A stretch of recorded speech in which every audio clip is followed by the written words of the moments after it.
Kita akan masuk ke dalam ayat ke-16. Dari Injil Yohanes pasal ketiga, saya membaca 14 dan 15. Semua membaca ayat yang ke-16. Yohanes pasal 3, ayat yang ke-14 dan ayat yang ke-15 saya membaca. Dan sama seperti Musa meninggikan ular di padang gurun, demikian juga anak manusia harus ditinggikan, supaya setiap orang yang percaya kepadanya beroleh hidup yang kekal. Semua membaca. Karena begitu besar kasih Allah akan dunia ini, sehingga ia telah menganugerahkan anaknya yang tunggal, supaya setiap orang yang percaya kepadanya tidak binasa, melainkan beroleh hidup yang kekal. Saya percaya Yohanes 3:16 adalah satu-satunya ayat yang dikenal, dihafal oleh setiap orang Kristen di dalam setiap bangsa, di seluruh negara, di dalam setiap zaman. Sayangnya banyak orang Kristen hanya hafal satu ayat ini saja. Maka ayat ini disebut sebagai kitab suci di dalam kitab suci. Ayat ini disebut ayat di dalam ayat-ayat. Ayat ini adalah nas di antara seluruh nas Alkitab yang tunggal jaya. Tidak ada ayat lain yang bisa dibandingkan dengannya. Tetapi saya mau tanya, kapan ayat ini muncul? Mengapa ayat ini tidak muncul di Perjanjian Lama? Mengapa ayat ini tidak muncul di Injil yang lain? Mengapa ayat ini muncul hanya di dalam kitab Yohanes, Injil Yohanes? Dan kitab ini ditulis oleh seseorang yang begitu cermat, begitu mengerti, dan begitu teliti mengikuti Yesus Kristus, dan setia mengingat kembali setiap kalimat, setiap silabo yang pernah diucapkan oleh Yesus Kristus. Akhirnya kita menemukan justru ayat yang terkenal ini muncul setelah Yesus bicara dengan Nikodemus. Saudara-saudara, percakapan, conversation between Jesus Christ and Nicodemus adalah pertemuan yang akan memisahkan kitab suci menjadi dua belah. Yaitu Nikodemus mewakili pengertian Perjanjian Lama sampai titik tertinggi dan berhenti. Yesus Kristus memperkenalkan kitab Perjanjian Baru yang akan mulai melanjutkan seluruh sejarah. Jadi kesinambungan antara mengerti Perjanjian Lama dan melihat kepada sesuatu prospek Perjanjian Baru justru di dalam ayat ini. Apa yang dikatakan oleh Nikodemus di dalam bagian pertemuan dia dengan Yesus Kristus adalah semua seolah-olah sesuatu keadaan yang tidak ngerti, yang tercengang, yang kagum, dan tidak tahu jawab apa. Setiap kali dia mengucapkan satu kalimat, perkataan yang dia katakan adalah perkataan yang menyatakan bahwa dia masih tidak tahu apa-apa. Inilah orang top, ini orang akademis yang tertinggi. Ini profesor yang paling memuncak pada zamannya. Tapi begitu ketemu Yesus, baru sadar dia tidak tahu apa-apa. Apa sih? Diperhatikan pula. Maksudmu orang tua kembali masuk rahim ibunya lagi? Dia tidak ngerti. Apa sih artinya diperagakan oleh Roh Kudus, diperagakan melalui air? Adakah hal ini mungkin terjadi? Apa sih artinya angin bertiup menurut kemauan sendiri? Engkau tidak tahu dia datang dari mana, engkau tidak tahu dia pergi ke mana, engkau hanya dengar suaranya saja. Adakah hal ini mungkin terjadi? Setiap kalimat yang diucapkan oleh Yesus Kristus, dia tidak tahu, dia tidak mengerti. Sehingga akibatnya Tuhan menegur dia, kau guru Israel, dan kau tidak mengerti hal ini kah? Ini satu pukulan yang besar. Tetapi ini sesuatu X-ray yang membongkar kesulitan orang beragama tapi tidak mengerti akan hal rohani. Bukankah kau Farisi? Bukankah kau ahli Taurat? Bukan kau orang yang menyelidiki kitab suci semenjak Adam sampai sekarang? Hanya satu bangsa yang dikasih firman Tuhan. Hanya satu bangsa orang Yahudi yang mendapatkan wahyu Tuhan. Bukan engkau telah menyelidiki Taurat 1500 tahun. Tapi engkau menjadi guru orang Israel. Engkau sendiri tak ngerti. Engkau tidak tahu apa itu. Lalu Yesus memberi satu kalimat yang memisahkan semua teori dari dunia dan teori dari surga. Jikalau aku berkata kepadamu tentang hal duniawi, engkau tidak bisa percaya. Apalagi engkau mungkin percaya jika aku bicarakan hal surgawi kepadamu. Kalimat-kalimat Yesus begitu tidak segan. Dia begitu berani menghadapi kontra dengan apa yang dimengerti oleh orang Farisi pada zaman itu yang diwakili oleh Nikodemus. Lalu Yesus menutup percakapan itu dengan dua peristiwa. Ini artinya apa? Peristiwa pertama, tidak pernah ada orang naik surga. Peristiwa kedua, kecuali engkau memandang aku tidak ada hidup yang kekal. Nah, di sini menjadi kesimpulan, kebanggaanmu berapa tinggi, berapa hebat di antara orang Yahudi sepanjang sejarah tidak ada satu orang yang pernah naik surga, kecuali dia yang berada di tempat yang tinggi turun ke dunia, pada saat yang sama tetap berada di tempat yang tinggi. Tidak pernah ada orang naik ke surga.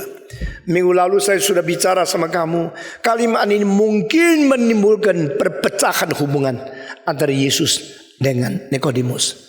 Kalau demikian bukan berarti engkau tidak baca kitab suci. Engkau namanya Yesus, lu sudah mencela saya, tak ngerti apa-apa. Sekarang saya mencela kembali, engkau tidak ngerti apa-apa. Kitab suci mengatakan Enok naik surga. Kitab suci mengatakan Elias naik surga. Engkau bilang tidak ada orang pernah naik surga. You tidak tahu, you salah.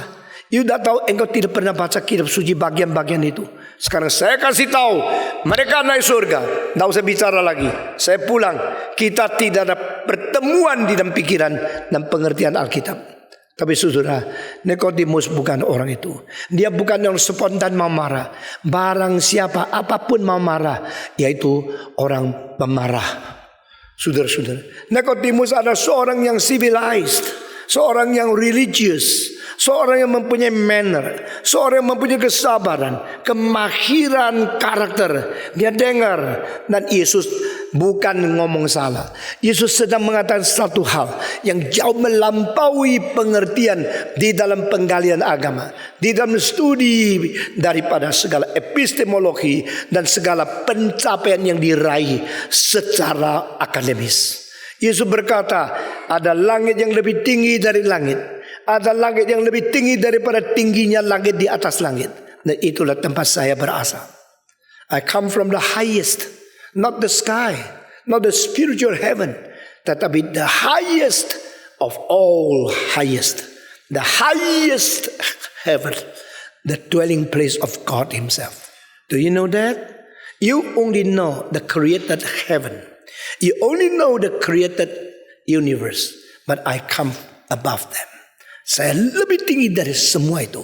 Dan di situ tidak ada orang boleh masuk. Termasuk orang-orang perjanjian lama yang melakukan Taurat, yang menjalankan permintaan seluruh syariat Taurat, tetap tidak bisa masuk ke situ. Karena itu tempat hanya Tuhan berada. Dan saya Tuhan. Kau orang Farisi, kau orang Israel, engkau menuju, mencapai, mengingin masuk ke tempat yang tinggi sekali. Tetapi jangan lupa, Salomo pernah berkata, langit di atas langit tetap tidak cukup untuk kau huni. Siapakah saya boleh membangun satu rumah untuk kau diam di dalamnya? Saudara-saudara, di sini kita melihat pengertian dari seluruh penganut agama Yahudi. Sekarang harus mendengar new revelation, satu pencerahan, satu pengwahyuan, satu inspirasi yang baru yang diberikan oleh Yesus Kristus yang melampaui semua pengertian di dalam perjanjian lama.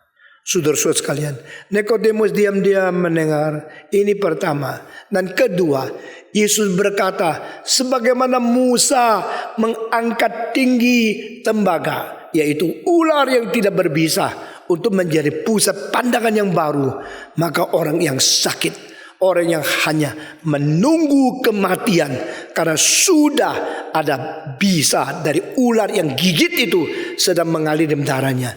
Melalui memandang kepada ular yang tidak berbisa, maka mereka disembuhkan. Mengapa Yesus mengakhiri dengan kalimat ini? Mengapa Yesus harus mengutip akan cerita ini?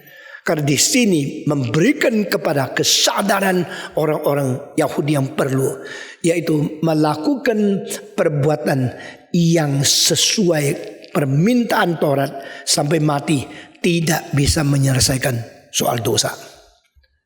I obey you, I do and commit myself to obey all the commandments of God. Engkau melakukan segala perbuatan sesuai dengan tuntutan Taurat. Tetapi sekarang digigit oleh ular. Berapa baik kelakuanmu, tetap mati karena bisanya. Jadi seorang yang memandang ular yang ditinggikan, dia tidak ada sangkut pautnya dengan melakukan berapa baik. Dia hanya bersangkut paut dengan memandang kepada cara Tuhan memberikan sesuatu yang ditinggikan mengganti kita. Itulah rahasia keselamatan. Nothing to do with your submission, your obedience in the commandments. There's something to do with your eye turned upon Jesus. And you look at Him, and the one who has no poison, the sinless, the righteous one hung on the cross will solve all your problem of your sins, your transgressions, and your guilty. Saudara-saudara, sebagaimana Musa menggantung, mentinggikan itu ular tembaga di dalam padang gurun, demikian anak manusia harus ditinggikan. Hal yang belum pernah dikutip. Tidak ada orang selain Yesus Kristus membicarakan hal itu lagi.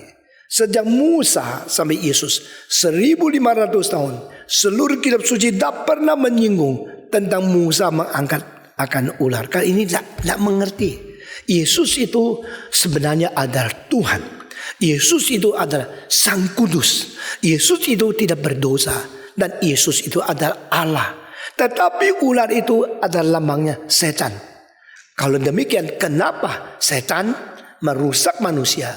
Seperti ular berbisa menggigit manusia. Lalu yang menyembuhkan juga pakai ular. Apakah ular itu lambang setan? Kalau ular lambang setan, kenapa ular juga lambang Yesus Kristus? Kalau ular berbisa, lalu Yesus kenapa juga? Kenapa tidak mengatakan engkau digigit ular? Lalu Tuhan berkata, sekarang bikin satu domba. Yang digigit ular, lihat domba, selesai. Ya. Kenapa digigit ular, lihat ular lagi? Lihat ular benci loh. Kalau engkau sudah digigit sama ular, kau lihat ular lagi, engkau takut, betul nggak? Ada orang digigit ular, tuh kelihat ular lagi, aduh sayang loh. Lu pernah gigit gua loh? Enggak kan? Kan sudah gigit ular pasti benci ular. Kalau engkau digigit anjing, lari dari anjing, bukan? Engkau sudah gigit anjing, tuh engkau pelihara anjing lebih banyak. Tidak kan? Itu biasanya yang kau sudah trauma, engkau menghindarkan. Tapi Tuhan Allah berkata kepada Musa, sekarang bikin ular tembaga, tinggikan dia supaya orang memandang ke dia. Sebenarnya artinya apa? Yang tidak berbisa dan yang berbisa. Yang berbisa itu menggigit engkau, yang tidak berbisa menolong engkau.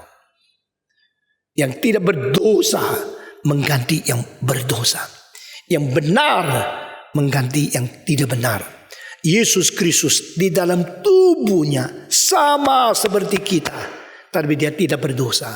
Melalui tubuhnya dia digantung di atas kayu salib. Itu menjadi pengharapan baru bagi kita. Kita yang sudah berdosa, kita seperti digigit oleh ular yang berbisa. Dan kita adalah yang di mata Tuhan sangat keji, sangat dibenci oleh Tuhan. Justru keadaan seperti ini, Yesus datang menjadi tubuh yang seperti orang berdosa, tetapi dia tidak berdosa, menyelamatkan kita.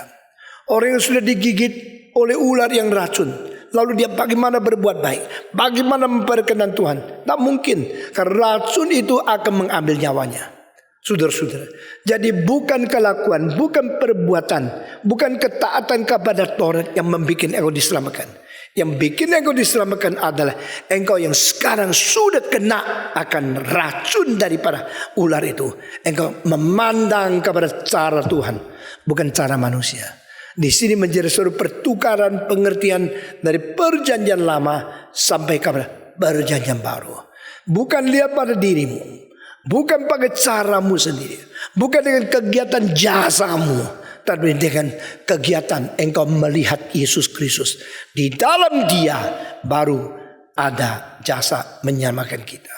Kita bersyukur kepada Tuhan. Kalimat sini selesai. Pertemuan antara Nikodemus dan Yesus sudah akhir. Lalu muncullah kalimat, karena demikian Allah mengasihi dunia, sehingga dikaruniakan anak yang tunggal itu kepada mereka, supaya barang siapa di antara mereka yang percaya kepada Dia jangan binasa, melainkan beroleh hidup yang kekal. Kita bersyukur kepada Tuhan karena Tuhan mengirim Kristus menjadi pengganti. For God so loved the world. Banyak orang menggabungkan ayat ini ke dalam kalimat keluar dari Yesus Kristus. Saya tidak terima dan saya tidak sepaham. Karena saya menganggap Red Letters Bible itu selalu menganggap ayat ini dari mulut Yesus. Saya percaya sampai 15 selesai. 16 bukan dari mulut Yesus Kristus, tetapi dari mulut dari Yohanes yang menjadi murid Yesus. Setelah mencatat semua itu, dia memberikan suatu penguraian yang sinkronisasikan semua, dan dia memberikan suatu pandangan untuk sesuai dengan apa yang fasal pertama. Fasal pertama, dari asal mulanya adalah firman, dan firman menjadi daging. Dia adalah terang, dan terang itu adalah terang daripada seluruh dunia, untuk menyinari setiap orang yang dilahirkan di atas bumi. Dan ini semua disinkronkan sesuai dengan apa yang dia dengar dari kalimat Yesus Kristus. He is that light which shine forth and illuminates to all people who were born into this world. Sebagaimana Yesus berkata di dalam pasal 8 ayat 12, akulah terang dunia. Barang siapa yang mengikut aku, dia tidak berjalan di dalam kegelapan, dia akan menemukan terang dari hidup. I am the light of the world. Whosoever follow me, he will not walking in the darkness. He will surely find out. He will surely find the light of the life. Saudara-saudara, Yohanes adalah penginjil. Seorang penginjil adalah orang mengenal rencana Tuhan Allah, lalu menyimpulkan apa yang Tuhan kerjakan sebagai berita kesukaan untuk disiarkan, untuk disebarkan kepada orang yang tidak melihat sinar cahaya dari Tuhan. Maka ayat 16 bagi saya adalah kesimpulan sekali lagi dari Yohanes. Dia mengatakan, karena demikian Allah mengasihi isi dunia, sehingga dikaruniakannya anak yang tunggal itu, yang disebut firman. Sebelum dunia dicipta, itu adalah Allah bentuk atau pribadi kedua. Yang disebut Kristus adalah setelah dicipta, maka dia sendiri masuk ke dunia ciptaan, sehingga Allah menjadi manusia. Firman menjadi daging yang tidak bisa dilihat, menjadi berdaging yang nampak bisa dilihat. Inilah cinta Tuhan. Demikian Allah mengasihi isi dunia. Bagaimana kita mengatakan Allah mengasihi? Allah sendiri turun, Allah sendiri datang, Allah sendiri menjadi wujud di dalam daging sehingga kita bisa lihat. Kita bersyukur kepada Tuhan. Di dunia yang kelihatan, kita tidak mungkin dibuang oleh Tuhan. Kita tidak mungkin menjadi orang buta rohani, karena memang Tuhan tidak bisa dilihat. Tapi justru Tuhan yang tidak bisa dilihat rela mewujudkan diri menjadi realita, menjadi manusia yang bisa dilihat. Sehingga Yesus Kristus berkata Barang siapa yang percaya kepada dia, dia bukan percaya kepada aku, dia percaya kepada yang mengutus aku ke dalam dunia. Barang siapa yang melihat saya, dia bukan melihat saya, dia melihat dia yang mengutus saya. So Jesus is a visible man to represent the invisible God. Jesus is a manifestation of the glory of heaven in human form after incarnation. Saudara-saudara, inkarnasi artinya masuk ke dalam daging yang tadinya bukan daging, menjadi manusia yang tadinya bukan manusia.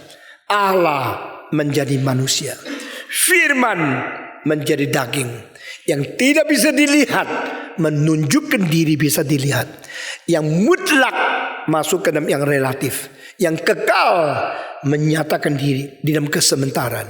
Itu sebab barang siapa yang melihat Yesus, dia melihat Allah yang tidak kelihatan. Barang siapa berbakti kepada Yesus, dia berbakti kepada Allah yang kekal. Barang siapa mengenal Kristus, dia mengenal Allah Bapa yang mengirim.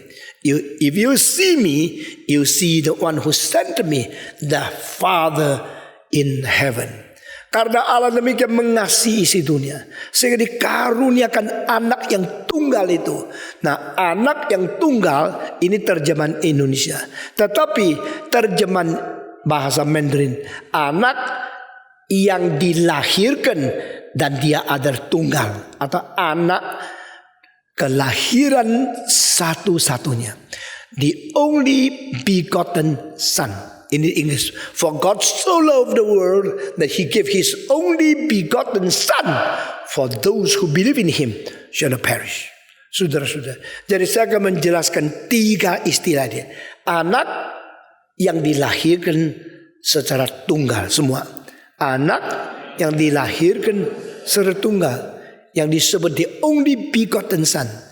Anak yang tunggal. Anak tunggal.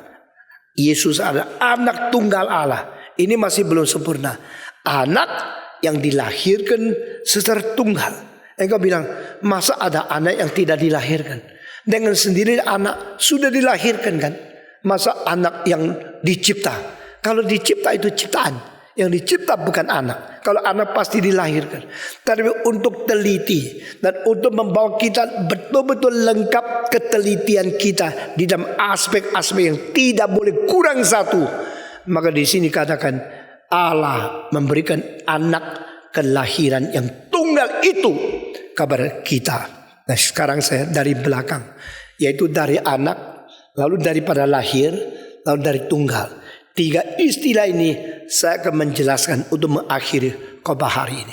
Yesus Kristus adalah anak. Apa bedanya kita sebagai manusia? Kita akan menjadi anak Allah jika engkau percaya kepada dia.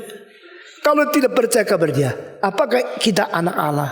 Nah, saudara-saudara, orang liberal percaya semua manusia itu anak Allah. Semua manusia adalah children of God, children of God, children of God, children of God, children of God. Dan bahkan ada semacam bidat yang mentafsirkan children of God, yaitu mereka yang hidup dengan pengertian dan kenikmatan melaksanakan cinta termasuk seks.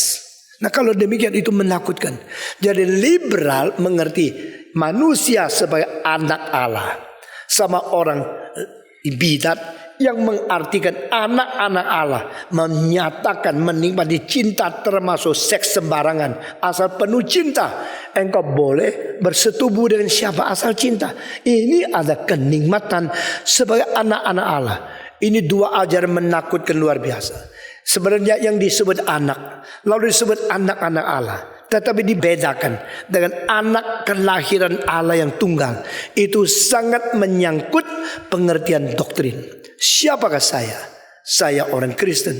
Kenapa jadi Kristen? Percaya kepada Yesus Kristus. Siapa Yesus Kristus? Anak Allah. Lalu percaya Yesus jadi apa? Juga jadi anak Allah.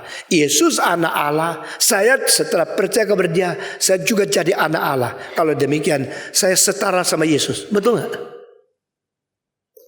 Seperti kurang sesuatu ya. Nah, saudara sekarang sudah pintar dengerin, something wrong. Sedikit kurang. Saya percaya Yesus. karena saya Kristen. Yesus adalah Tuhan yang saya percaya. Saya menjadi pengikut Dia. Yesus anak Allah. Karena saya percaya Yesus, saya juga menjadi anak Allah. Jadi setelah jadi anak Allah, saya sama Yesus sama rata. Betul enggak? Yang jawab mungkin tidak betul. Yang tidak jawab pasti tidak betul. Sekali lagi, apakah saya percaya Yesus, saya menjadi anak Allah? Yesus juga anak Allah, sama saya sama Dia jadi sama? Betul enggak? Betul enggak? Tidak. Karena apa? Saya, kamu, kita anak-anak Tuhan. Dia anak tunggal, tidak bisa sama. Yang satu itu original, yang banyak itu kopi. Ada yang kopi susu, ada yang kopi kedelai. Ya, yang disebut original cuma satu. Apa? Saya memberikan contoh. Kalau engkau sudah dilahirkan, pasti engkau memilih satu surat, surat kelahiran. Dan surat kelahiran itu dilegalisir di pengadilan.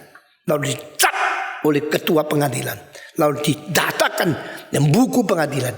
Sehingga yang diberikan kepada engkau itu milikmu. Tetapi yang didatakan itu milik pemerintah.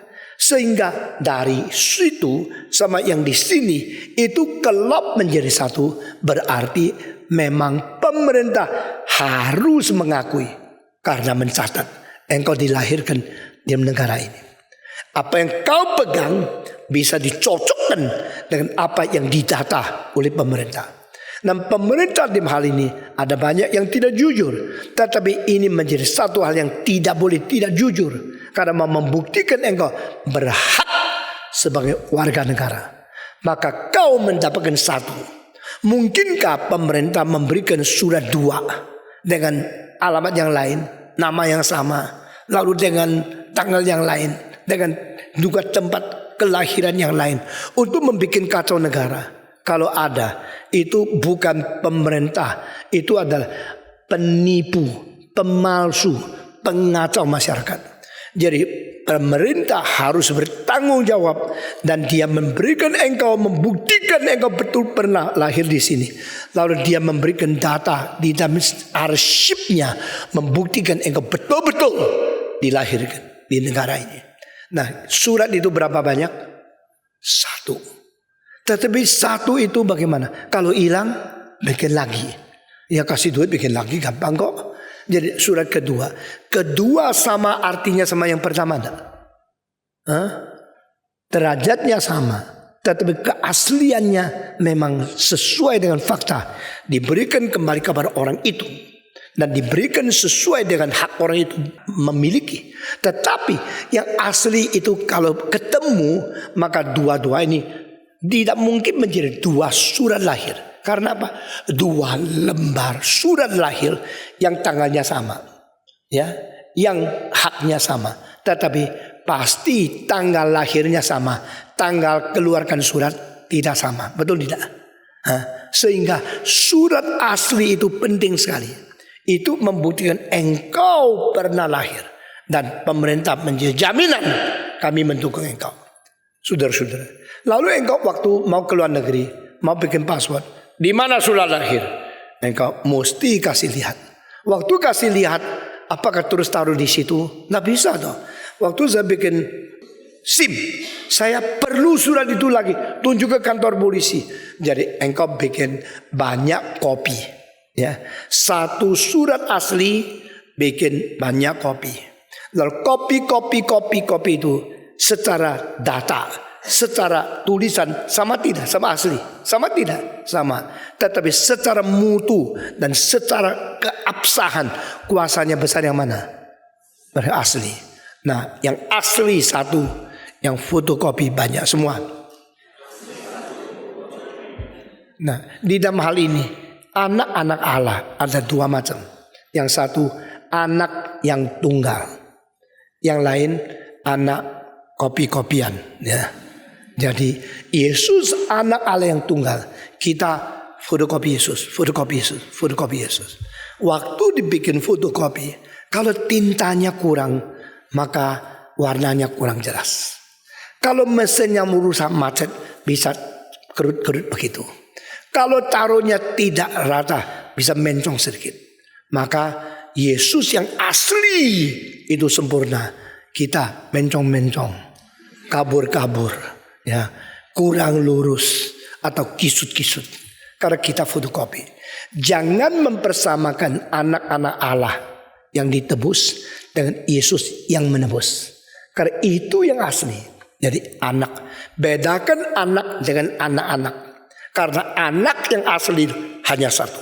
Anak ada yang diadopsi itu boleh banyak, tetapi tidak mempunyai kesetaraan yang absah. Ini pertama. Kedua, yang disebut anak itu apa? Berarti dia mempunyai sifat hidup yang sama dengan yang melahirkan. Jadi kalau manusia melahirkan apa? Manusia. Kalau sapi melahirkan kucing, tidak kan? Ya, tikus melahirkan gajah, nggak mungkin kan?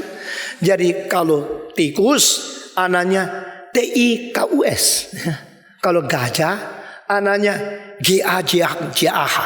Gajah melahirkan gajah, kucing melahirkan kucing, kepiting tidak melahirkan udang. Ya. Demikian domba tidak melahirkan lembu. Karena yang dilahirkan sama yang melahirkan harus sekualitas, sesifat di dalam aliran hidupnya. Demikian Allah melahirkan Yesus Kristus. Allah adalah sifat ilahi. Maka Yesus yang dilahirkan juga bersifat ilahi. Namanya itu anak. Yang disebut anak berarti sifat yang sama menjadi multiple, dilahirkan tetapi mempunyai sifat jenis hidup yang sama. Ini artinya. Sehingga istilah ini tidak boleh dipakai pada orang lain. Mereka adalah ciptaan Allah menurut peta teladan Allah, tetapi tidak sejenis, sekualitas dengan Allah. Karena Allah adalah sumber, adalah asalnya dari peta, tetapi mereka adalah sesuatu yang dicipta sesuai dengan peta. Itu lain. Yesus Kristus bukan dicipta oleh Allah. Yesus Kristus adalah Allah sendiri melahirkan yang bersifat ilahi. Maka dia adalah anak. Ini pertama. Itu adalah anak. Kedua adalah anak yang dilahirkan. Istilah dilahirkan apa artinya? Istilah dilahirkan berarti dia bukan dicipta. Sehingga di sini kita memperbandingkan Yesus Kristus dengan semua manusia yang dicipta adalah perbedaan dia tidak dicipta. Pertama, anak berarti dia mempunyai keadaan yang bersifat hidup sama seperti Allah. Kedua, dia dilahirkan berarti dia bukan dicipta. Sehingga pada waktu semua yang dicipta beratus ribu juta miliar di dalam sejarah itu semua adalah ciptaan. Tapi Yesus adalah the only begotten Son. Son, same life with God. Begotten, not created. Dia bukan dicipta. Ketiga, only berarti no compare, no replacement. Hanya satu. Yesus adalah anak kelahiran Allah yang tunggal. Dia adalah mempunyai hidup dan dia tidak dicipta. Dan karena dia anak kelahiran yang tunggal berarti tidak ada oknum lain setara dengan dia. Lalu saya tanya, Allah Bapa Allah tidak? Jawab. Allah Anak Allah tidak? Lalu tanya lagi, Allah Roh Kudus Allah tidak? Allah. Lalu begini, bedanya Yesus dengan Roh Kudus apa? Kalau sama-sama Allah, sama-sama satu pribadi di antara Tritunggal. Kalau demikian Roh Kudus juga Allah kan? Kalau Roh Kudus juga Allah, kenapa mengatakan Yesus anak kelahiran Allah yang tunggal? The only begotten Son. What about Holy Spirit? Kalau begini, Holy Spirit adalah lebih rendah dari Yesus Kristus. Karena apa? Karena dia tidak termasuk only. Jesus is one. Holy Spirit is another one. Father is another one. The one person called Father. Another person begotten from Father called Son. And another is not born of. Not same with. Not the only. Kalau begini Roh Kudus pasti kelas kedua. Lebih rendah sedikit. Tidak. Saudara-saudara dalam sejarah banyak orang tidak bisa terima Allah Tritunggal. Maka mereka anggap yang disebut Roh Kudus itu prinsip saja. Yang disebut Roh Kudus itu kuasa saja. Jadi Roh Tuhan berarti prinsip Tuhan, berarti kuasa dari Tuhan. Kuasa Tuhan bukan Tuhan, hanya kuasanya Tuhan. Ya, sinar matahari bukan matahari, hanya sinarnya matahari. Kepanasan matahari bukan matahari, hanya kepanasan yang keluar dari matahari. Kadang-kadang kita memakai istilah sembarangan. Jangan di situ, situ panas. Ayo sini, di sini tidak ada matahari. Sini tidak ada matahari. Di situ ada matahari. Gua mati dibakar matahari, betul nggak? Sini, situ panas. Mari sini. Di sini tidak ada matahari. Lu ngomong apa sih? Itu bukan kebenaran, itu bukan logika, itu bego. Tapi kita sudah biasa bego, orang bego dengan bego, inilah kebenaran, begitu ya. Maka kita saling mengampuni, wah penuh cinta kasih. Lu salah, gua biasa juga salah, sama-sama keturunan orang berdosa. Oke, saling mengampuni. Banyak hal yang kita nak beres loh. Ngomongin tidak beres. Di situ tidak ada cahaya matahari. Sini ada cahaya. Sekarang musim dingin, mari ke sini lebih hangat. Itu boleh cahaya. Tapi cahaya matahari bukan matahari. Kepanasan matahari bukan matahari. The sunbeam is the beam of sun. The sun heat is the heat of sun. Sun heat is not sun. Sunbeam is not sun. Sunbeam is only the beam of matahari. Sun heat is only the heat of the sun. Jadi Yesus Kristus anak Allah. Anak Allah bukan Allah. Tidak. Anak harus mempunyai sifat yang sama dengan Bapa. Yesus Allah. Roh Kudus itu prinsip Allah. Roh Kudus itu kuasa Allah. Atau Roh Kudus itu adalah Allah. Roh Kudus adalah sendirinya Allah. Tetapi kenapa tidak pakai yang tunggal? Yang tunggal kalau sudah dipakai oleh anak berarti dia tidak kebagian. Kalau dia tidak kebagian, lalu bolehkah kita mengatakan Roh Kudus itu Allah? Maka dalam teologi sejak abad kedua perdebatan akhirnya menemukan sesuatu hal. Roh Kudus keluar dari Allah atau bersumber dari Allah atau berasal dari Allah. Sebagaimana Yesus mengatakan, aku datang dari Bapa masuk ke dalam dunia. Dan aku keluar dari dunia kembali kepada Bapa. Dalam bahasa Tionghoa, aku keluar dari Bapa dan masuk ke dalam dunia. Dan aku tinggalkan dunia ini, masuk kembali kepada Bapa. Dari situ kita melihat yang keluar dari Allah yaitu anak. Dan dia adalah anak, maka dia dilahirkan. Kalau dia dilahirkan, dia bersifat sama dengan yang melahirkan. Maka yang keluar dari Allah pun mungkin adalah Allah. Di sini kita pakai istilah proceeds from. Son was begotten. Holy Spirit was proceeds from. Roh Kudus keluar daripada Bapa dan dia tetap adalah Allah. Dengan demikian tidak boleh katakan Yesus anak Allah, Roh Kudus juga anak Allah yang kedua. Nah, karena anak Allah itu cuma satu, yang asli, yang tunggal, yang benar-benar bersifat ilahi, yaitu cuma satu. Yesus anak Allah. Roh Kudus? No. Roh Kudus keluar dari Allah, maka dia bukan dilahirkan. Karena dia bukan dilahirkan, dia bukan dicipta, maka dia adalah Allah. Kalau bukan dilahirkan, tetapi dicipta, dia adalah ciptaan kan? Tapi Roh Kudus bukan diciptakan. Dari mana kita mengetahui Roh Kudus tidak diciptakan? Dari Ayub, dari Mazmur, dan dari kitab suci. Beberapa tempat mengatakan Roh dipakai Allah untuk mencipta. Dan Roh juga pencipta. Sehingga dengan Roh Allah semua dicipta. Sehingga Roh Kudus bukan tergabung di dalam wilayah kategori ciptaan. Roh Kudus harus digabung ke dalam wilayah kategori Sang Pencipta. And Jesus Christ is the creator. Spirit is the creator. As what God is also called creator. So Allah Bapa, Allah Anak, Allah Roh Kudus adalah tiga pribadi yang sama-sama menjadi pencipta. Maka dia itu adalah Allah. Dan di sini, for God so loved the world that He gave His only begotten Son. Kenapa Allah tidak memberikan Roh Kudus? Allah memberikan, Tetapi di dalam keselamatan hanya satu yang mati bagi kita. Hanya satu yang menjadi daging untuk dipaku di atas kayu salib. Siapakah? Immanuel. Hanya satu. Siapa itu? Yesus Kristus. Maka seluruh perjanjian lama kabur. Tidak jelas ini. Sekarang Yohanes mengatakan kalimat 3:16. Semua membaca.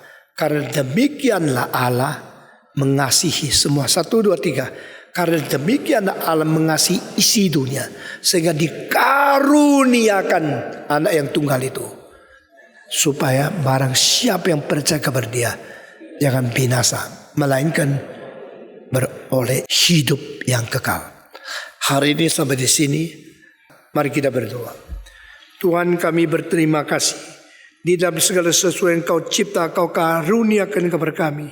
Dan akhirnya Kau sendiri turun ke dalam dunia. Sebagai anak Allah yang tunggal. Sebagai karunia yang lebih besar dari karunia yang lain. Yang Kau menjadi manusia. Firman menjadi daging. Menjadi pemberian Allah terbesar bagi umat manusia. Beri kepada kami pengertian yang dalam mengenai inkarnasi. Sehingga kami boleh meninggalkan dunia yang penuh dengan dosa. Dan kami boleh menerima Kristus yang tidak berdosa. Mati bagi kami. Mengganti kami. Menerima kuasa dosa. Dan menghancurkan kuasa itu. Di dalam kekuatan Sang Anak Allah yang tunggal. Terimalah doa kami. Yang kami panjatkan. Dalam nama Yesus Kristus.